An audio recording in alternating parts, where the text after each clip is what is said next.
In 2009, Matthew McNally and Joey Miller robbed a home in Iowa using masks drawn onto their faces with permanent black marker. Whilst on the run, the two discovered that permanent black marker doesn't rub off easily, leading to their simple arrest and embarrassingly stupid mugshots. However, these two still look like geniuses in comparison to some of the other idiots we'll be talking about as we discuss the stupidest criminals of all time. Take for example MacArthur Wheeler, who robbed two banks in broad daylight as he thought that pouring lemon juice on his face would make him invisible to cameras. When shown the bank surveillance footage, Wheeler refused to believe that he was visible, stating to officers, "But I wore the juice," believing that as long as he didn't come near a heat source, he should have been completely invisible. Police concluded that Wheeler was not crazy or on drugs, just incredibly mistaken, with the lemon juice mistake eventually costing Wheeler a 24.5-year prison sentence. However, if we're on the topic of terrible disguises, then we can't go past Dennis Hawkins, whose disguise as an old lady wasn't much better.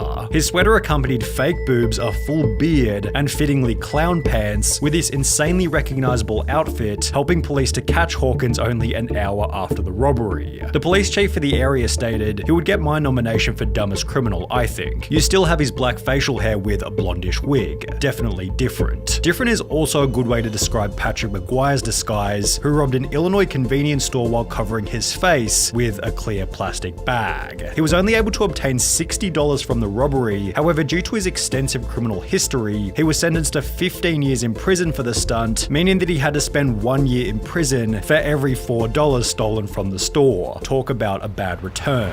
Equally bad was Paul Sinclair's, who attempted to rob a bank in Florida by using his fingers curled up into a gun shape. The quote-unquote weapon was so non-threatening that the bank teller gave him only $120, after which he'd flee on foot before being caught by police only 10 minutes later. Then there was James Blankenship, who thought that robbery was legal as long as you did it at a certain time of day. Back in 2013, Blankenship broke into his own mother's home, after which the police were called, who would take to their Facebook page later that day to explain what had happened. He fled the scene upon seeing his mother. The male was located under the house hiding in a crawl space. When advised of his charges, he made the statement, "I thought you could only be charged with burglary if you break in during the night time." Blankenship was given 180 days in jail and ordered to pay a $100 fine, yet this wasn't the only time when a person was dumb enough to think that a law didn't apply to them. Because when Reuben Pavin was caught stealing from a charity thrift shop in New Hampshire, he'd state that he thought everything was free because of the name of the business, Finders Keepers. The sign did say Finders Keepers, so I took that DVD player, took it home, Pavin told the local TV station. A couple of weeks later, the stuff is still there on the porch, so I'm thinking to myself, Finders Keepers, they probably just put stuff out there for people to take. The business responded via Facebook stating, "This man who was caught on video is saying it is all a misunderstanding. He thought everything at our store was free. Is that really the best defense he could come up with?" After which Pavin reportedly turned in the stolen goods to police, holding that he's not a bad person or a bad dad, and is rather just unbelievably stupid. But was he as dumb as Derek Mosley, who in 2013 attempted to rob a store named Discount Gun Sales by using a baseball bat? When Mosley allegedly barged into Discount Gun Sales and smashed a display counter with his baseball bat, the store manager simply pulled out his own personal firearm and pointed it straight at the would-be robber, holding Mosley in the store until he was arrested and charged with first-degree robbery. A similar story then came out of Texas in July 2022 when a gun store was robbed at knife point, although this tale instead ended in a body bag as the robber was fatally shot by the store owner as he tried to exit with his loot. But what happens when you accidentally call 911 whilst committing a crime?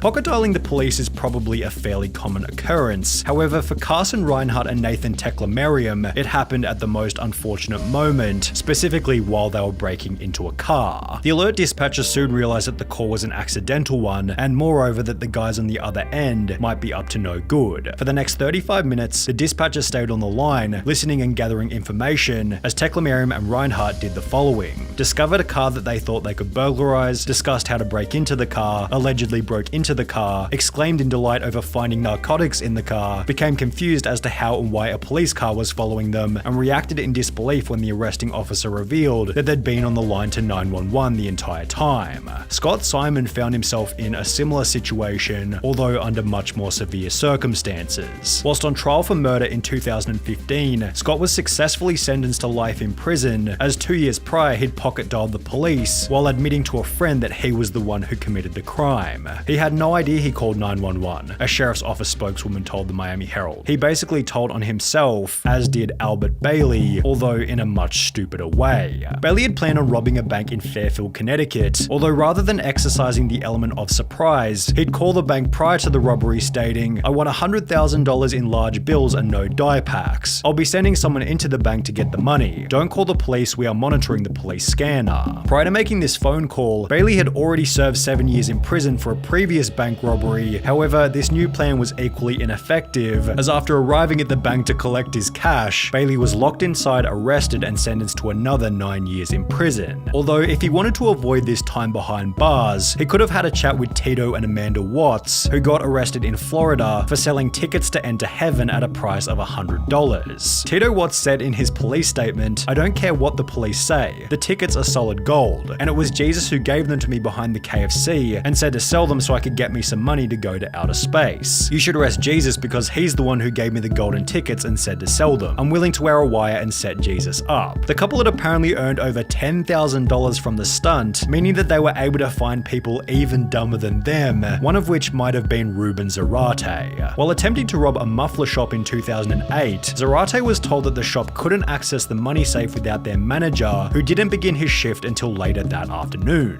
Instead of bailing on the robbery, Zarate instead gave them his phone number, asking them to give him a ring the next time the manager was in. They did so later that afternoon, although after returning to the store, Zarate received no money and was instead met by police and charged with aggravated robbery. Then there was the man who gave the people he was robbing something even stupider. The unnamed robber walked into a London bank carrying a gun and a bag, which he'd take to the front desk before demanding £700,000 in cash from the bank worker. But after making his demands, the crook handed over his gun to the cashier instead of the bag. Investigating authorities stated, "The guess is that he is very inexperienced and panicked when he approached the cashier, handing over his gun instead of a bag by mistake." But it was Trevor Jones who left an even more damning piece of evidence at his crime scene. After breaking into a house in Atlanta, Jones took a moment to check his Facebook on the owner's computer before leaving without logging out. Less than 3 years later, a similar story entered news headlines, reading, "A 26-year-old Minnesota man has been tracked down by police after leaving his Facebook profile logged in at a house he allegedly robbed," although this story has a much funnier ending. The homeowner decided to message the robber via his Facebook, stating, "You left a few things at my house last night, how can I get them back to you?" which was followed by the robber agreeing to come back to the home so he could collect the stuff he forgot. However, the robber didn't get any of his items back and was instead arrested while still wearing a watch that he'd stolen from the night before. While both of these idiots used social media poorly, at least they didn't brag about the robbery in a YouTube video, as is what happened in the bizarre case of Hannah Sabata. In 2012, at the age of 19, Sabata stole $6,000 from a bank in Nebraska, and while almost anybody else would have simply kept quiet, Hannah instead took to her YouTube channel Jelly Beanie to upload a video titled Chick Bank Robber, in which she'd straight up admit to having just committed a robbery. She'd then discuss her entire methodology for the crime while showing the money and the amount that had been stolen, before concluding the video by describing the vehicle she had used and that it had its license plates removed. This information eventually resulted in Hannah Sabata's arrest and sentencing of 10 to 20 years prison, done so in a public courtroom filled to maximum capacity with people who had seen the video. Just 2 years prior to this, 21-year-old Frank Singleton was being released from Palm Beach County Jail, having just served time for a trespassing charge. The only issue was he didn't have a car to leave the jail, so he decided to steal one from the visitors' parking lot, yet the car he decided to steal was a manual and he could only drive auto. Singleton sat in the car looking like an idiot before being arrested and sentenced to a further 6 years in prison, telling deputies that he tried to take the car because he didn't feel like walking to his home about 6 miles away. And while you may be sat here thinking that these criminals can't get any dumber, it's time to introduce 53-year-old Michael Anthony Fuller. While it's common knowledge that the US banknote doesn't go any higher than $100, Fuller had the genius idea to create a counterfeit $1 million note before trying to use it at his local Walmart. He loaded his cart with a vacuum cleaner, a microwave, and various other items totaling $472 before handing the $1 million note to the cashier, expecting $999,528 in change. Needless to say, Walmart wasn't able to facilitate this, and instead store staff called police. Fuller was later charged with attempting to obtain property by false pretense and uttering a forged instrument.